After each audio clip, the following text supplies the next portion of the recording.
Hello, আসসালামু আলাইকুম। আজকে নিয়ে আসছি পুষ্টিগুণে ভরপুর একটা তেলাকুচি পাতার রেসিপি। তো এটা আপনারা এইভাবে খান কিনা জানি না, তবে তেলাকুচি পাতা কিন্তু অনেকেই চিনে না। তা আবার অনেকেই আমাদের বাড়ির আশেপাশে হয়ে থাকে, তো ওরা লতা পাতা হিসেবে কেটে ফেলে। এটা যে অনেক পুষ্টিগুণে ভরপুর এটা কারোর জানা নেই। তো এখানে বৃষ্টি হচ্ছিল, তো বৃষ্টির দিনে দ্রুত এগুলা বেড়ে যায়।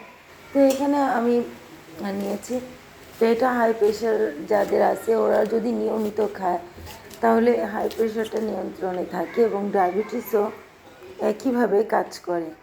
তো আমি এখানে কেটে নিয়ে তারপরে এটাকে আমি এটা ভালো করে এটাকে দেখেন আমি কুচি কুচি করে কেটে নিয়েছি। তো এটাকে আমি হালকা লবণ দিয়ে সেদ্ধ করে নেব। তো এখানে আমি দিয়েছি রসুন কুচি। আমি কিন্তু অনেকটাই রসুন কুচি দিয়েছি।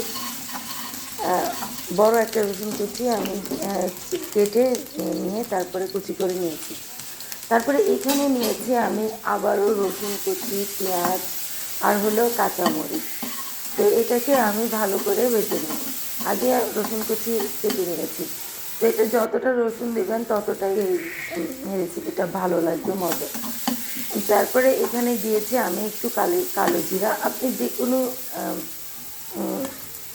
যে কোনো হাতের কাছে যেটাই থাকে সেটা দিতেন, যেমন জল। তো আমি ওটাকে দেখেন আমি সেদ্ধ করা হয়ে গিয়েছে, তো আমি এটাকে এখানে দিয়ে দিয়েছি।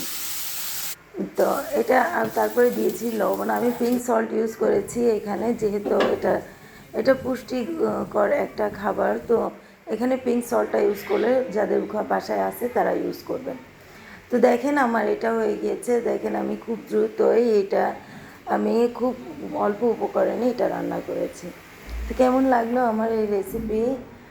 লাইক দিবেন, শেয়ার দিবেন, পাশে থাকবেন। আল্লাহ হাফিজ।